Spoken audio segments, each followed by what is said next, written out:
What's up guys, welcome back to another video. Today we're going to be talking about Pokemon Go slang/language, different terms used in the Pokemon Go community and what they mean. This is more of a beginner video for any new trainers confused with what the heck people are saying nowadays. Timestamps below as always. Let's hop right into it. First we're going to be talking about stat lingo, so language around stats. The first one is going to be the term IVs. If you don't know, once you're level 7 and you've chosen a team, you can come to any Pokemon, come down here and click the appraise button. This will show you the IVs of your Pokemon. You have attack, defense, and HP IVs, and they're broken out into 15 different stats. There's no actual number, but as you can see, 2 full bars are filled for the attack stat, which means 10 IVs out of the 15 are filled for this Pokemon. IVs stands for individual values, and it's going to be individual per Pokemon. So this Snorunt has this set of IVs, and then this Snover has this set of IVs. And of course, Pokemon can have the same IVs, but it is rare. There's a total of around 4,000 IV combinations in Pokemon Go. On the topic IVs, the next term we're going to talk about is going to be a hundo. A hundo is a term we use for any Pokemon that has max IV, so 15 in attack, defense, and HP, and is fully spec'd out. This is considered a hundo. And of course, on the opposite side of that, we have something considered a nundo, which is going to be no attack, defense, and HP. You can also call this a 0 IV Pokemon. And a hundo you can also call 100% IV, a perfect IV,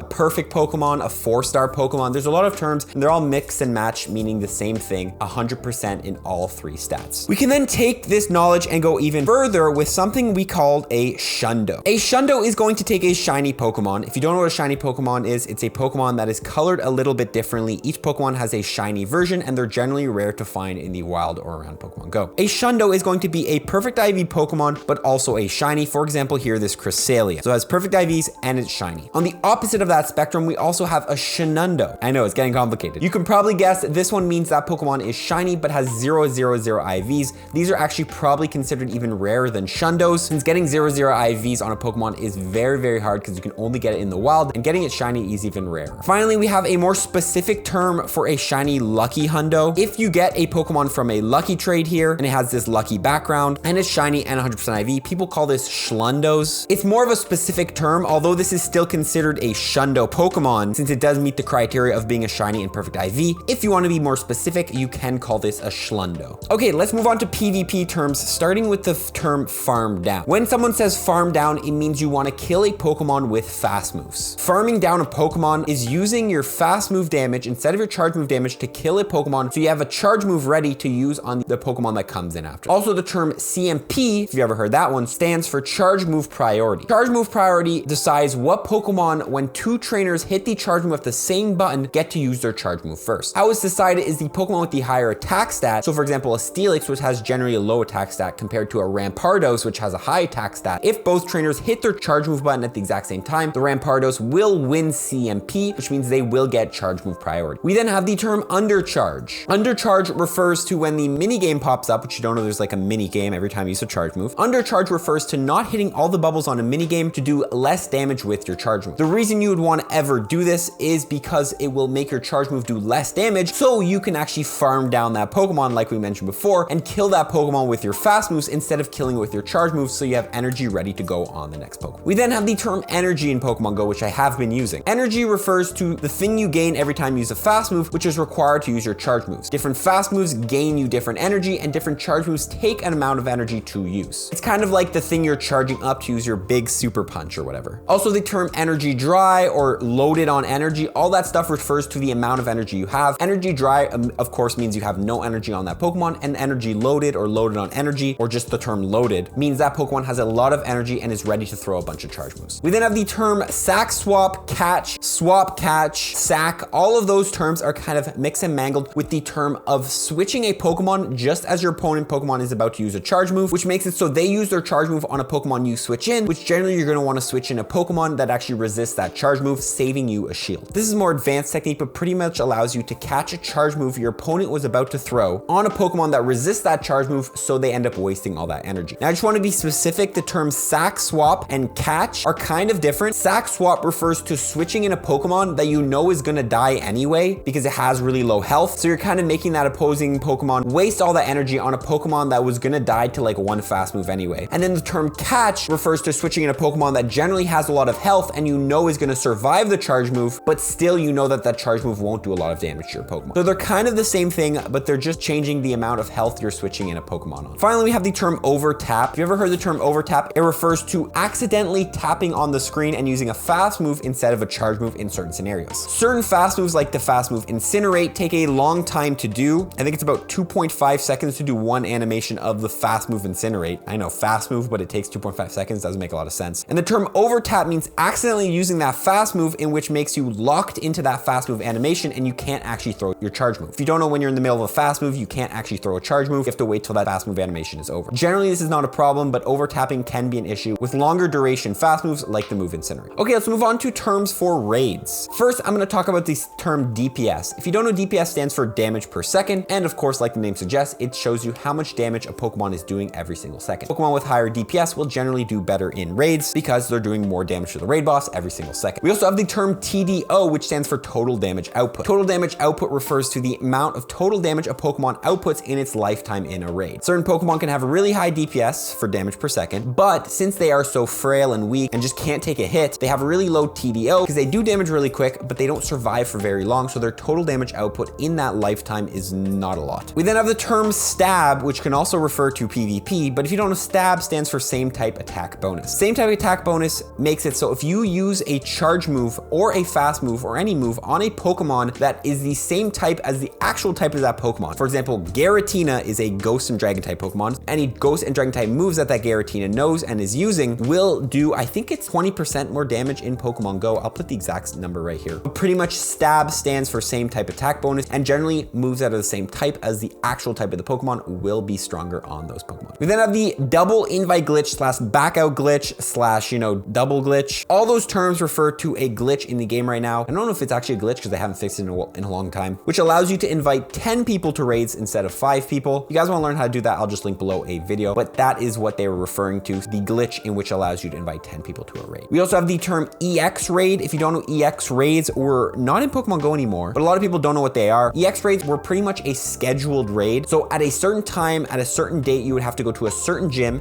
and you would get to participate in the EX raid. However, it's not that simple. You need to get an EX raid invite. Now you would get randomly invites to EX raids, and then you could give a friend an invite, I believe, as well to an EX raid. And you guys would all pretty much just go to this gym and take down this raid boss. And it was generally for rare raid bosses like, I know, Mewtwo, Regigigas, all those Pokemon. They're not in Pokemon Go anymore, so if they ever do bring them back, I will make a full video on them, but that's what an EX raid is. We then have the term TM, which stands for technical machine. Technical machine is pretty much the TMs. There are fast TMs and charge TMs in the game. What these TMs do, or technical machines do, is allows you to change your fast move on a Pokemon or change your charge move on a Pokemon. However, there's also a elite fast TM and elite charge TM. These TMs work a little bit different. Pretty much what they allow you to do is select a specific move on a Pokemon. What the regular TMs do is you pretty much just randomly get a new move, but the elite fast and elite charge TMs allow you to specifically pick a move from that Pokemon's move pool and teach it to that Pokemon. Also, elite and fast TMs allow you to choose from its full move pool, which also include legacy moves, which are moves only available through special events or by using elite fast and elite charge TMs. Regular fast and regular charge TMs do not teach Pokemon legacy moves, only the elite ones, so they are pretty rare to get. If you want to learn how to get elite TMs, I'll leave a link below to a video explaining that. Finally, raid invite, or like invite when online. Sometimes people name their buddies in your friends list different things to pretty much signify that they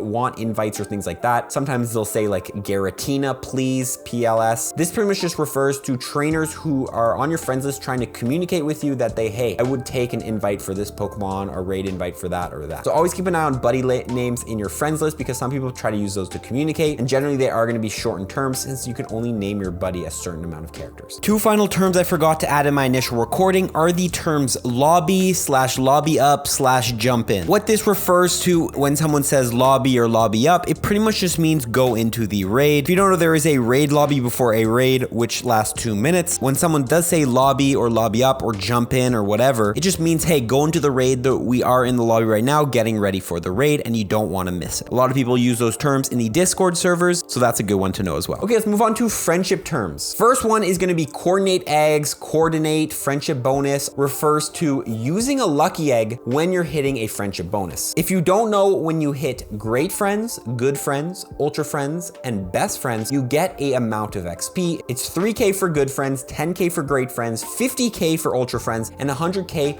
for best friends. When people refer to the term coordinating eggs, coordinate friendship bonus, they're referring to trying to use a lucky egg, because you don't know if you can use a lucky egg doubles your XP when you're hitting a friendship bonus, so you can can get more XP. So if you didn't know, you can use a lucky egg, and then instead of getting 100,000 XP for hitting best friends, you're gonna get 200,000. So when you get a message or you message someone or whatever, or someone is like changing their buddy name to try to communicate with you, saying, hey, wanna coordinate, or you wanna coordinate eggs, things like that, or you wanna hit our friendship bonus, generally they mean they're trying to find a specific time where you guys can both go ahead and use your lucky eggs, hit that friendship bonus, and both capitalize on XP. Because if you don't have your lucky egg down when you hit that friendship bonus, you're not gonna be getting the 200,000 XP you'd get for best friends. Instead, you'll be getting 100,000. Also, the term BF stands for best friend. UF stands for ultra friends. Of course, those are simple abbreviations, but those are good to know as well in the community. Finally, let's talk about some miscellaneous / other terms in Pokemon Go. I didn't really know how to categorize these ones. First of all, F2P stands for the term free to play. When people say they're free to play or F2P, it means they do not spend money on Pokemon Go. They do not buy Pokecoins.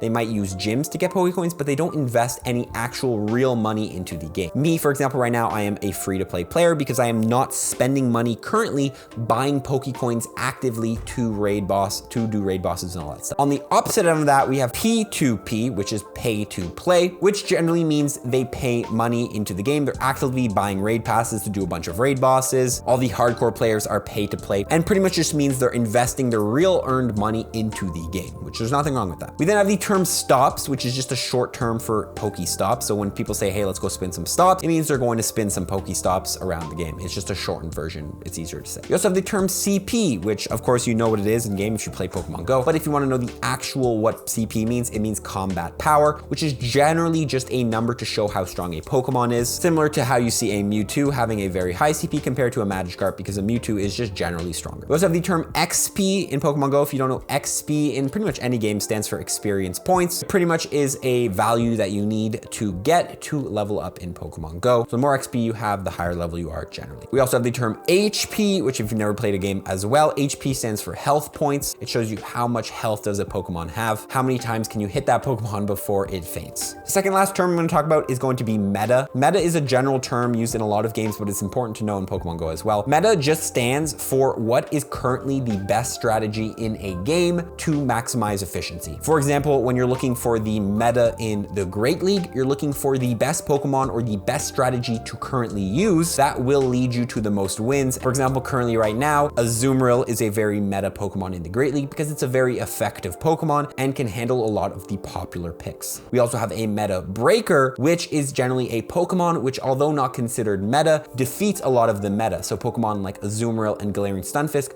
are very, very strong in the meta. A meta breaker would be a Pokemon that could counter those Pokemon, so very strong against those Pokemon. For example, Dragalge is a decent meta breaker against those two Pokemon. Finally, the final term is going to be Pogo. If you guys never heard Pogo, it literally just stands for Pokemon Go. It's a short term. People say, hey, you want to go play Pogo? I know it's like the hot dog thing and then also like the jumpy stick, but people just say, hey, we're going to play Pogo, or do you play Pogo? Things like that. It just means Pokemon Go. That is pretty much all the ones I could come up with that I think are very important. If there are any terms that you think I missed that are very important to know as a new player, feel free to comment them in this comment section below, and then just a quick explanation of what they mean. Maybe I'll pin a couple of them, or I'll make a pin comments with some of the ones I have missed. So feel free to go check the pin comments below. That is it, guys. I hope this explained, because I know when I was new, a lot of these terms were just flying over my head and I had no clue what they mean. So I hope you understand them now. I wish you all good luck in your Pokemon Go adventure, guys. We're gonna see y'all in the next one. Follow for more tips, everyone. Peace.